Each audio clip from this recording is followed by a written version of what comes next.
ये बहुत बड़ी और बहुत खूबसूरत बिल्डिंग जो आप मेरे पीछे इस टाइम देख रहे हैं, इसका नाम है कॉलोजियम। ये रोम की सबसे ज़्यादा पॉपुलर टूरिस्ट अट्रैक्शन है। बहुत ज़्यादा लोग इसे देखने के लिए आते हैं। इंग्लिश में जो वर्ड है कॉलोजल, वो कॉलोजियम से ही आया है। कॉलोजल का मतलब होता है ह्यूज।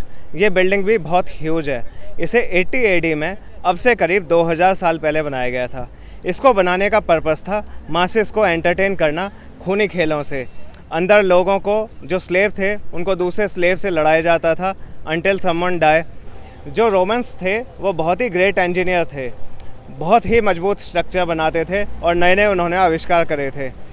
जो कंक्रीट था वो रोमन्स ने बनाया। और आप ये नीचे आर्चेस देख रहे हो ना, एक लाइन से, फिर उसके ऊपर एक और रो ऑफ आर्चेस आप देखो, फिर उसके ऊपर एक और रो ऑफ आर्चेस। ये रोमन डिज़ाइंस हैं। रोमन्स इस तरह की बिल्डिंग बनाया करते थे।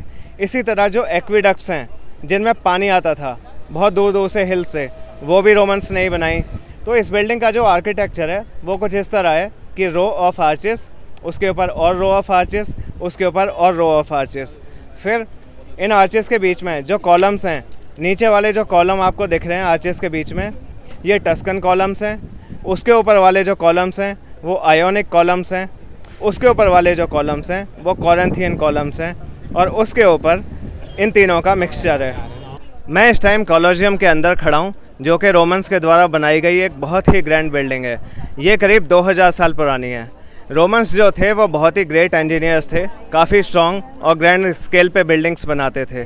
और इन्होंने जो कंक्रीट है ना, उसका आविष्कार भी रोमन्स ने ही किया था। रोमन सिविलाइजेशन की ये दुनिया को देन है। ये मेरे पीछे आप ब्राउन कलर के बड़े बड़े पत्थरों का बनाया हुआ कॉलोजियम देख रहे हैं। इसका पर्पस आपको पता होगा, ये जो रोम की पॉपुलेशन थी उसके एंटरटेनमेंट के लिए बनाई गई थी। ये वाले एम्फी थिएटर, यहाँ पे अंदर ग्लैडिएटर जो थे उनकी लड़ाई होती थी। ग्लैडिएटर कौन? देखो, रोमन एम्पायर दूर दूर तक फैली हुई थी, तो जो रोमन्स थे दूर दूर के कंट्रीज से स्लेव बना के लोगों को लाते थे और यहाँ पे उनसे आपस में लड़ाई करवाते थे। उनके खूनी खेल होते थे। तो जो ग्लैडिएटर थे वो दूसरे ग्लैडिएटर से लड़ाए जाते थे। उन्हें वाइल्ड बीस्ट से लड़ाया जाता था। वाइल्ड जो बीस्ट होते थे, एनिमल्स होते थे, उनको दूसरे एनिमल से लड़ाते थे। तो इस तरह ये डेथ को सेलिब्रेट करते थे।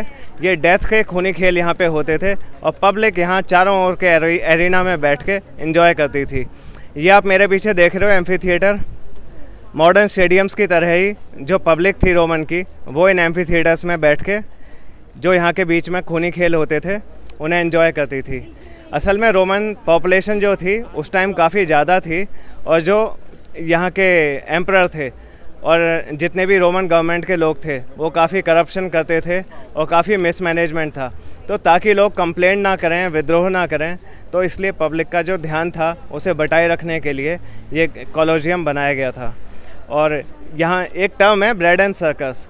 यहाँ पे पब्लिक को ब्रेड दी जाती थी और उनका एंटरटेनमेंट किया जाता था, मतलब उन्हें सर्कस दिखाया जाता था।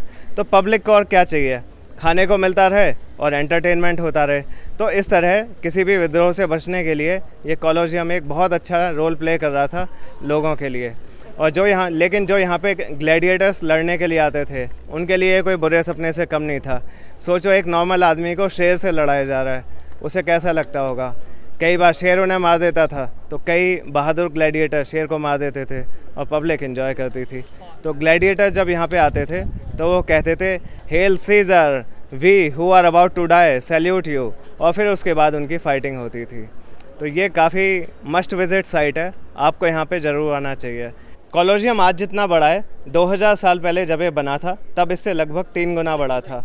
लेकिन एक तो अर्थक्वेक आए बीच में, उससे यहाँ पे काफ़ी तोड़फोड़ हो गई और इसका साइज़ छोटा हो गया। और दूसरा, मिडिल एजेस और रेनेसांस में बहुत सारे लोग यहाँ से पत्थरों को उठा के ले गए आसपास कहीं कंस्ट्रक्शन करने के लिए, तो अब ये साइज़ में 1/3 रह गया है। कॉलोजियम की जो शेप है वो ओवल की है। इसकी जो लेंथ और विड्थ है वो 280 फीट इंटू 165 फीट है। आप ये मेरे पीछे देख रहे हो ना, ये नीचे दीवारें अंडरग्राउंड, इनके ऊपर पहले वुड बिछा के उसके ऊपर सैंड छिड़क के ग्लैडिएटर्स लड़ा करते थे। और इसके नीचे जो ये पासेज वे आपको दिख रहे हैं दीवारों के बीच में, इनमें प्रिजनर्स और एनिमल्स रहा करते थे। यहाँ पे आने के लिए ऐसा हिसाब है कि या तो आप कूप कल्चर की वेबसाइट से टिकट करा सकते हैं ऑनलाइन, लेकिन उसमें 30 दिन पहले बुकिंग शुरू होती है और आपको एग्जैक्ट सही टाइम पे बैठ के इसकी बुकिंग करानी होगी। अगर इससे ना मिले तो इससे कम मुश्किल तरीका है रोमा पास का। आप 2 दिन का रोमा पास या 3 दिन का रोमा पास ख़रीद लो, उसमें सारा पब्लिक ट्रांसपोर्टेशन भी इंक्लूडेड है और 2 साइड्स में एंट्री फ्री है। तो उस पास को ख़रीदने के बाद आप फिर से कूप कल्चर की वेबसाइट पे आके रोमा पास वाले सेक्शन से यहाँ की जो टिकट है वो ख़रीद सकते हैं। तीसरा तरीका है कि आप बाहर लाइन में लग जाओ। वीकेंड पे ज़्यादा लंबी लाइन होगी, वीकडेज़ में थोड़ी छोटी लाइन होगी और थोड़ी जल्दी आ जाओ और लाइन में लग के आप कॉलोजियम की ऑन साइट टिकट ख़रीद सकते हो। या देखो, जो कॉलोजियम की टिकट है वो सिंगल नहीं मिलती, इसके साथ रोमन फोरम और पैलेटिन हिल की भी टिकट मिलती है। तो आप ये भी कर सकते हो कि आप रोमन फोरम या पैलेटिन हिल की लाइन में लग के, जो थोड़ी छोटी होगी, टिकट कॉम्बो टिकट ख़रीद लो और उससे आप कॉलोजियम में एंट्री कर लो। एक और तरीका है, जब बिल्कुल ही कोई टिकट ना मिल पाए किसी भी तरीके से, बाहर बहुत सारे प्राइवेट टूर गाइड घूम रहे होते हैं जो आपसे कह रहे होते हैं कि हम आपको प्राइवेट गाइडेड टूर कराएंगे। तो जहाँ ये 3 साइड्स की कॉम्बो टिकट 17 यूरो की है, तो वो 50 यूरो 40 यूरो के करीब में आपको, जितना भी उनसे डील हुई है, आपकी बात हुई है, उतने में आपको ये कॉलोजियम के अंदर ले आएंगे और सारी जो एंट्री टिकट है वो भी उसी में शामिल है और जो वो आपको गाइडेड टूर देंगे और उसकी हिस्ट्री वगैरह बताएंगे वो भी उसमें शामिल है।